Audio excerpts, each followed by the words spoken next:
창세기 41장. 그로부터 꼬박 2년이 지난 후 파라오가 꿈을 꾸었다. 파라오가 나일 강가에 서 있었는데 토실토실하게 살진 암소 7마리가 강에서 올라와 풀밭에서 풀을 뜯어먹었다.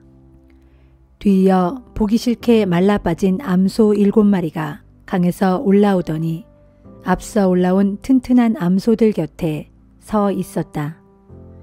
그러더니 보기 싫게 말라빠진 암소들이 토실토실하게 살진 암소들을 잡아먹었다. 파라오가 그런 꿈을 꾸다가 잠에서 깨어났다. 파라오는 다시 잠이 들었고 또 꿈을 꾸었다. 이번에는 잘 여문 이삭 7개가 한 줄기에서 나왔다. 뒤이어 다른 이삭 7개가 나왔는데 그 이삭들은 뜨거운 새바람을 맞아 쭉정이처럼 말라붙어 버렸다. 그런데 7개의 말라붙은 이삭이 잘 여문 7개의 이삭을 먹어치웠다. 파라오가 깨어보니 꿈이었다. 아침이 되었다. 파라오는 마음이 심란했다. 파라오는 이집트의 모든 마술사들과 현자들을 불러 그들에게 자신의 꿈 이야기를 들려주었다. 하지만 파라오에게 꿈을 풀이해주는 사람이 아무도 없었다. 그때에 왕에게 술잔을 올리는 시종장이 파라오에게 말했다. 그동안 제가 깜빡 잊고 있었던 일이 오늘에야 생각납니다. 폐하께서 일전에 신하들에게 분노하셔서 저와 빵을 구워 올리는 시종장을 경호대장의 집에 있는 감옥에 가두신 적이 있습니다. 그때 우리는 같은 날 밤에 각기 다른 꿈을 꾸었습니다. 그런데 그 감옥에는 경호실장의 종이었던 히브리 젊은이가 우리와 함께 갇혀 있었습니다. 우리가 그에게 꿈 이야기를 해주었더니 그 히브리 젊은이가 해몽을 해주었습니다. 그리고 그가 해몽한 그대로 일이 이루어졌습니다. 저는 이렇게 복직되었고 빵을 구워 올리던 그 시종장은 처형되었습니다. 파라오는 요셉을 감옥에서 불러오게 했다. 요셉은 수염을 깎고 옷을 갈아입고 파라오 앞으로 나아갔다. 파라오가 요셉에게 말했다. 내가 꿈을 꾸었는데 그 꿈을 풀이하는 자가 아무도 없다. 듣자 하니 네가 해몽을 잘 한다던데 정말이냐? 요셉이 파라오에게 대답했다. 폐하, 이 몸이 해몽할 줄 아는 것이 아닙니다. 왕의 꿈을 해몽해 주실 분은 하나님이십니다. 파라오가 요셉에게 말했다. 꿈속에서 나는 나일 강가의 제방 위에 서 있었다. 그런데 튼튼하게 살진 암소 7마리가 강에서 올라와 풀밭에서 풀을 뜯어먹었다. 뒤이어 보기 싫게 말라빠진 암소 7마리가 강에서 올라왔다. 내 평생 그렇게 비쩍 마른 놈들은 처음 봤다. 이집트 온 땅을 다 뒤져도 그렇게 볼품없는 놈들은 찾기 힘들 것이다. 그런데 볼품없이 비쩍 마른 암소 7마리가 그보다 앞서 나타난 살진 암소 7마리를 다 잡아먹었다. 글쎄, 그런데도 그놈들은 웬일인지 아무런 표가 나지 않았다. 볼품없이 비쩍 마른 모습이 처음과 똑같았다. 그리고 난 잠에서 깼다. 난 또 꿈을 꾸었다. 이번에는 줄기 하나에서 잘 여문 이삭 7개가 나왔다.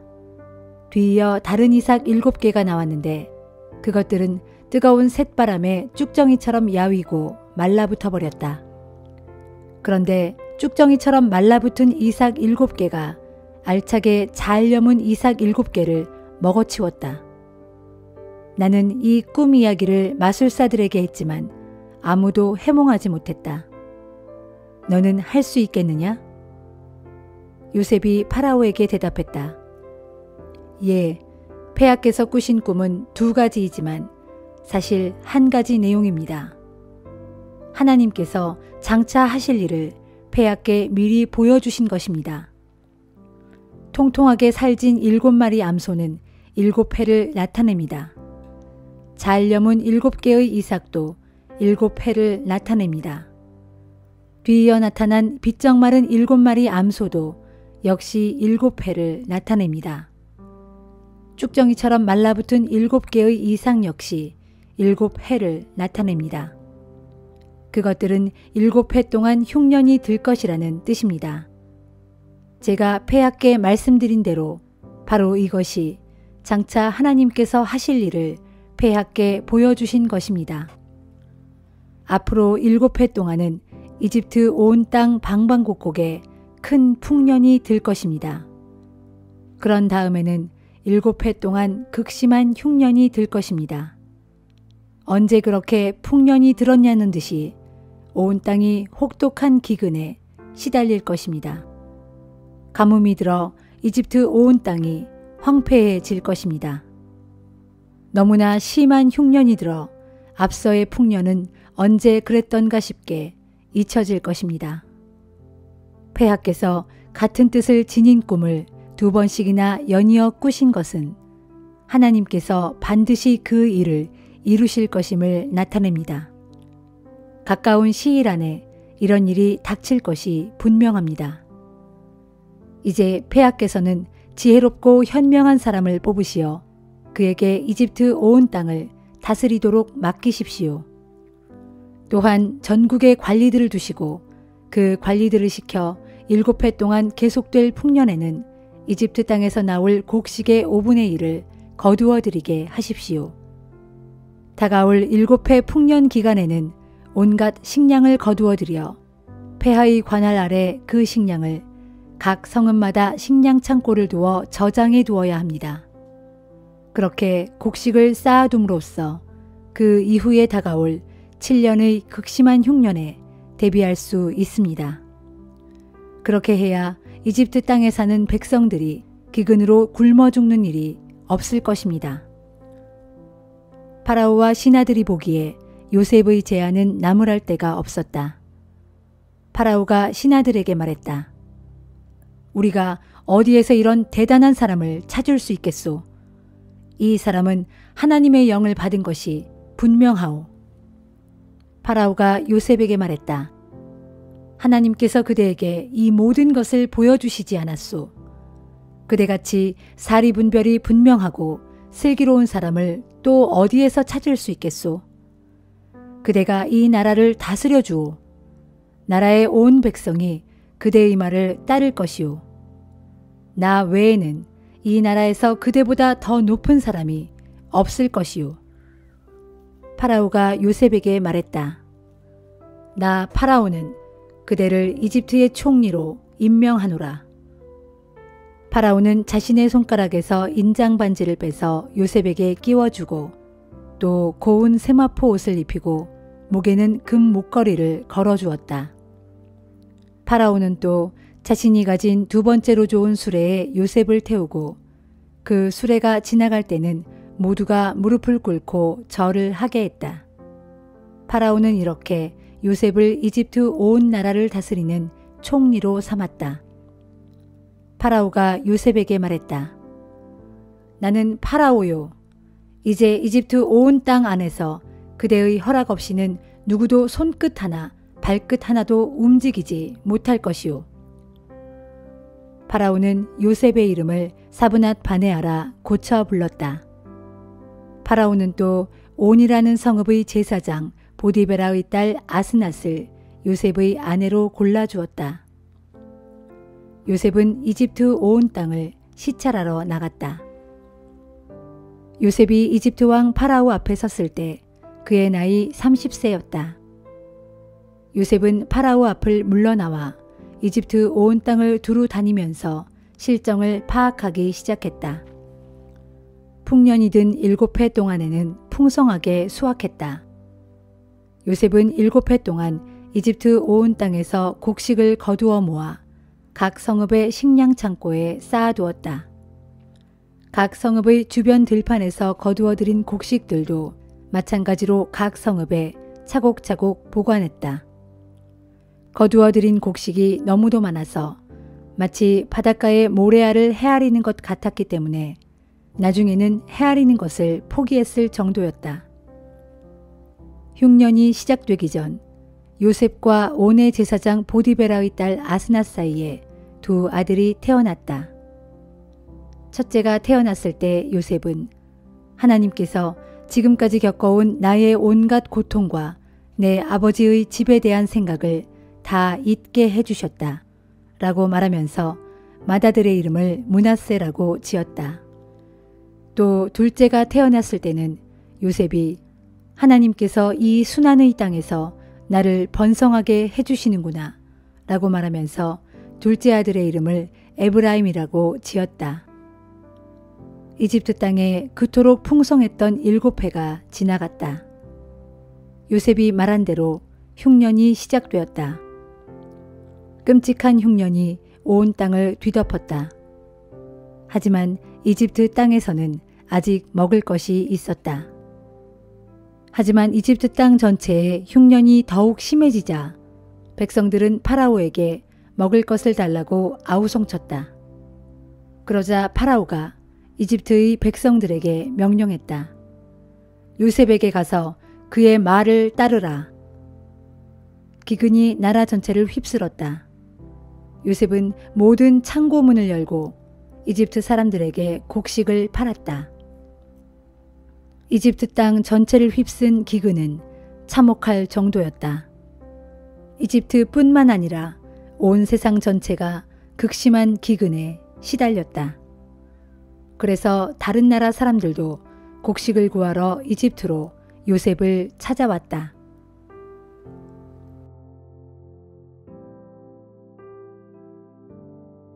마가복음 11장.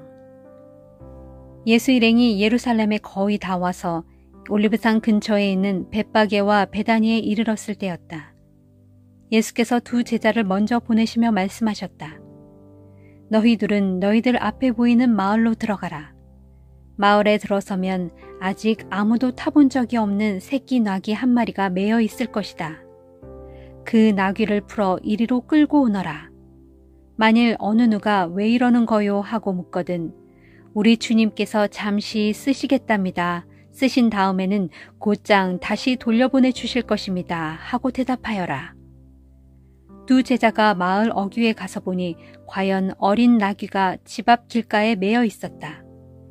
그래서 매듭을 풀고 있는데 거기 서 있던 사람들이 물었다.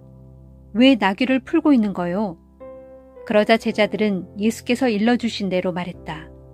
그랬더니 그들이 그렇게 하시오 하고 허락하였다. 제자들이 새끼 나귀를 끌고 와서 자기들의 겉옷을 벗어 나귀 등에 얹어놓자 예수께서 올라타셨다. 그러자 많은 사람들이 겉옷을 벗어 길 위에 펴놓고 나뭇가지를 꺾어다가 깔아놓기도 했다. 앞장선 사람들과 뒤따라가는 사람들이 모두 한 목소리로 외쳤다. 호산나, 복되도다 주님의 이름으로 오시는 분이여. 복되도다 장차 임할 우리 조상 다윗의 나라여. 지극히 높은 곳에서도 호산나. 마침내 예루살렘에 도착하신 예수께서는 성전으로 들어가셨다. 거기서 주변 모든 것을 둘러보신 후 날이 이미 저물었으므로 12 제자와 함께 베다니로 돌아가셨다. 이튿날 아침 예수 일행이 베다니를 떠나올 때 예수께서 배고픔을 느끼셨다.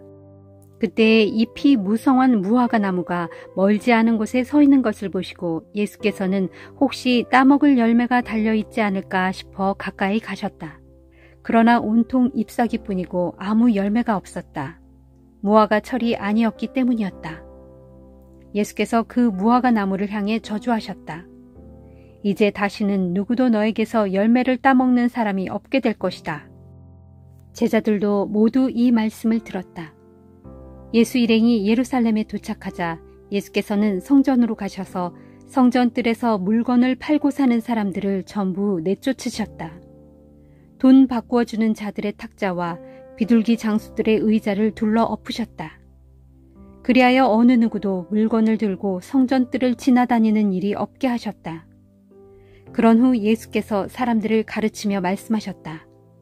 성경에 보면 내 집은 만민이 기도하는 집이다 라고 기록되어 있지 않소. 그런데 당신들은 이 성전을 강도의 소굴로 만들어 버렸소. 대제사장들과 율법 교사들은 예수께서 이런 말을 하셨다는 소식을 듣고 어떻게 하면 예수를 없애버릴 수 있을지 방도를 찾기 시작했다. 그들은 사람들의 마음을 사로잡고 있는 예수가 두려웠던 것이다. 밤이 되자 예수 일행은 다시 예루살렘 성 밖으로 나가셨다.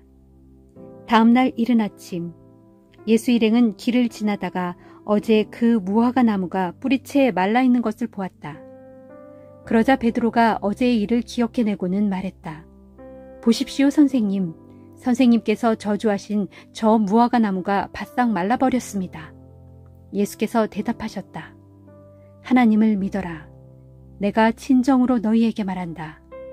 만일 너희가 이 산더러 저 바다로 빠져라 하고 말하면서 마음에 한 점 의심도 품지 않고 그렇게 될 것이라고 믿으면 정말로 그대로 이루어질 것이다.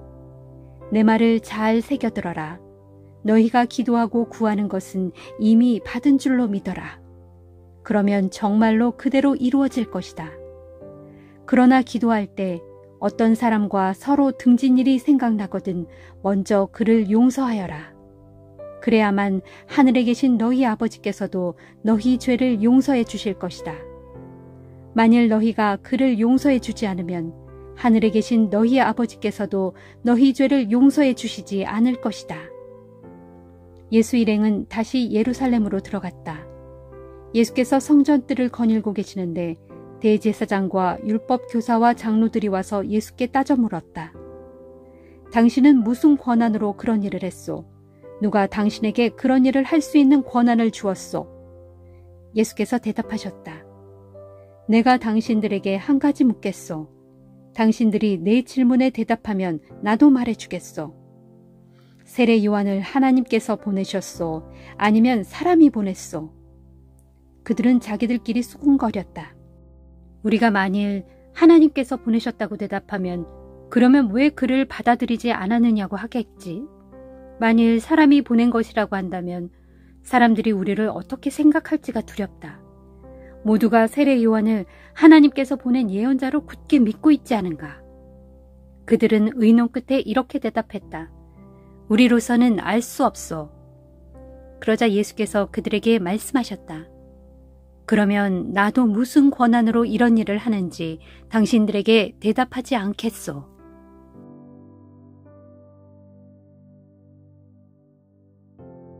욥기 7장. 인생이 땅 위에서 살아간다는 것이 고된 종살이를 하는 것과 무엇이 다른가? 우리네 한평생의 인생살이가 품꾼의 나날과 무엇이 다른가? 그저 날이 저물기를 고대하는 종과 같고 오직 하루의 품삯 받기를 기다리는 품꾼과 다를 바가 없구나. 나도 그렇게 여러 달을 고통 가운데 보내고 있으니 오직 괴로운 밤만이 꼬리를 물고 이어지고 있다네. 내가 잠자리에 누울 때도 언제 깰까, 언제 날이 셀까 하고 걱정하면서 날이 새도록 이리 뒤척이고 저리 뒤척이며 잠 못 이루는 나날의 연속이라네. 내 온몸엔 구더기가 득식을 하고 피부에는 옴딱지가 덕지덕지하고 짓무른 상처에서는 고름만 줄줄 흘러나오네. 그처럼 비참한 내 인생이 날마다 배틀의 북보다 빨리 흘러가니 아무런 소망도 없이 그저 종말을 맞이할 것 같네. 하나님, 내 목숨이 한 줄기 바람 같은 것임을 기억하소서. 나의 두 눈이 다시는 좋은 세월을 보지 못할 것 같습니다. 지금 나를 보는 눈들이 조만간 더 이상 나를 보지 못하고 주께서 눈을 뜨고 나를 찾으시려고 하실지라도 나는 더 이상 땅 위에 존재하지 않을 것입니다. 구름이 사라지면 자취조차 없어지는 것처럼 한 번 무덤으로 내려간 자는 다시는 땅 위로 돌아올 수 없습니다. 그런 자는 다시는 자기 집으로 돌아갈 수 없고 그가 살고 있던 자리도 더는 그를 알아보지 못할 것입니다. 그러니 하나님, 내가 입 다물고 있을 수가 없습니다. 내 영혼이 참으로 괴롭고 답답하니 내가 범민 속에서 말하지 않을 수 없으며 고통 가운데서 불평하지 않을 수 없습니다.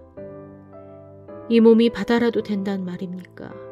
아니면 바다 깊은 곳의 괴물이란 말입니까? 어찌하여 주께서는 눈을 부릅뜨고 나를 그리도 세밀하게 감시하십니까? 내가 생각하기를 잠자리에 들면 그래도 좀 낫겠지. 잠을 자면 고통이 덜어지겠지 하지만 어찌하여 주께서는 악몽으로 나를 놀라게 하시고 두려운 환상으로 나를 떨게 하십니까? 그러므로 내가 이런 상태로 계속 살아가느니 차라리 숨이 막혀 죽는 편이 훨씬 낫겠습니다. 정말이지 삶이 지긋지긋합니다. 내가 영원히 살 것도 아닌데 제발 나를 좀 내버려 두십시오. 살아가는 나의 나날이 허망하고 아무런 의미조차 없습니다. 사람이 무엇이기에 주께서는 그렇게도 크고 대단하게 여기십니까? 어찌하여 그토록 마음을 두고 관심을 쏟으십니까? 어찌하여 아침마다 그를 감찰하시고 어찌하여 매 순간 그를 시험하십니까? 주께서는 언제까지 나에게서 눈을 떼지 않으시렵니까? 어찌하여 침 한 번 꼴깍 삼킬 동안만이라도 나를 가만히 내버려 두지 않으십니까? 사람을 끊임없이 감찰하시는 분이시여, 설령 내가 죄를 지었다고 할지라도 도대체 그것이 전능하신 주께 무슨 해를 끼칠 수 있단 말입니까? 그런데도 주께서는 어찌하여 나를 관역으로 삼아 이토록 괴롭게 하십니까? 내가 그토록 주께 짐이 된단 말입니까? 오, 어찌하여 주께서는 나의 허물을 용서하지 않으시고 나의 죄악을 덮어주지 않으십니까? 내가 이제 머지않아 죽어 흙 속에 눕게 되면 그땐 주께서 아무리 나를 찾으실지라도 이미 나는 땅 위에서 사라지고 없을 것입니다.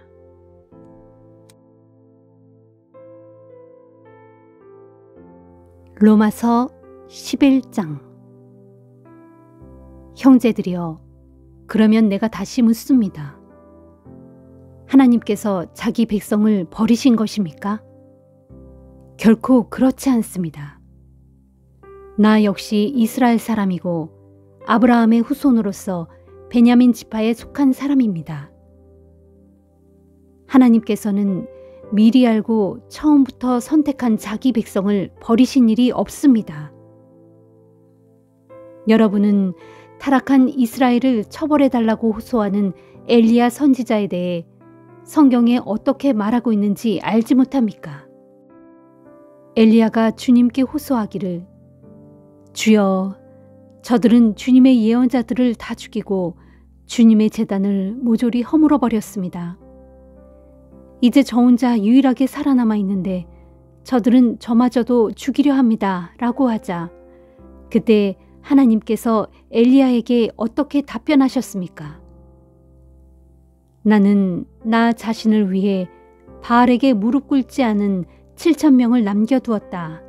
라고 하지 않았습니까? 오늘날에도 마찬가지입니다. 이스라엘 가운데 하나님의 은혜로 선택받은 사람들이 여전히 남아 있습니다. 그러나 그것은 오직 하나님의 은혜로 된 것이지 사람의 행위로 된 것이 아닙니다. 만일 행위로 선택을 받았다면 그것을 어찌 은혜라고 할 수 있겠습니까? 그러면 무엇입니까?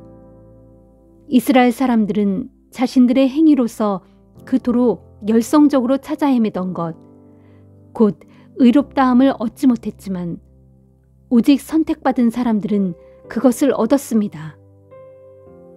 그 밖에 다른 사람들은 매우 완고해졌습니다. 이런 사실을 두고 성경에는 이렇게 기록되어 있습니다. 하나님께서 그들에게 혼미한 영을 주셨으므로 그들은 오늘날까지도 눈이 있어도 보지 못하고 귀가 있어도 듣지 못한다. 또한 다윗도 다음과 같이 말했습니다. 그들의 잔치상이 오히려 올가미가 되게 하소서. 또한 덫이 되고 함정이 되게 하셔서 걸려 넘어지고 징벌을 당하게 하소서.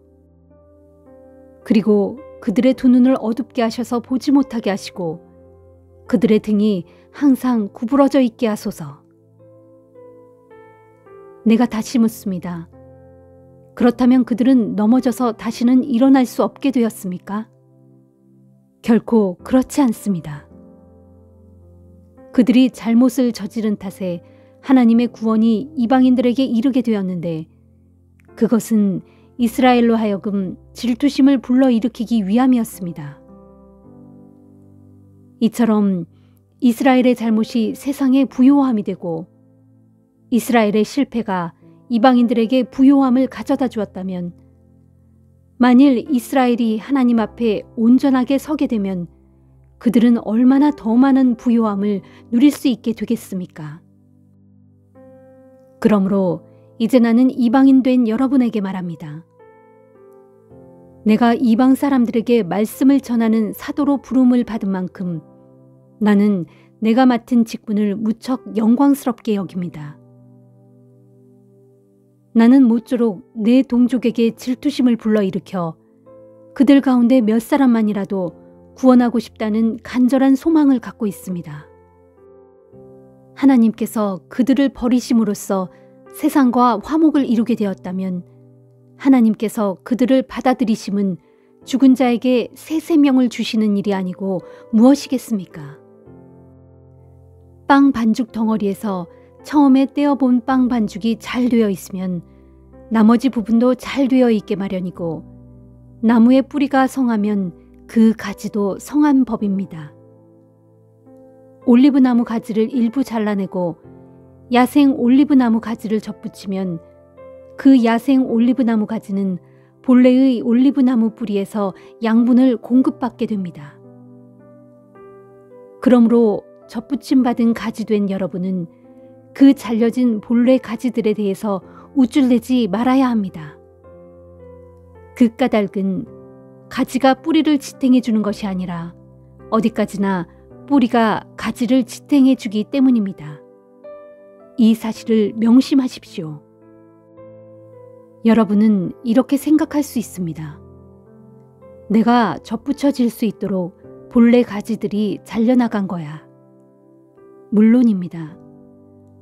그러나 본래 가지들이 잘려나간 것은 그들이 하나님을 믿지 않았기 때문이고 여러분이 접붙여진 것은 하나님을 믿었기 때문입니다. 그러므로 절대로 교만한 마음을 품지 말고 도리어 삼가 두려워하는 마음을 가지십시오. 생각해 보십시오.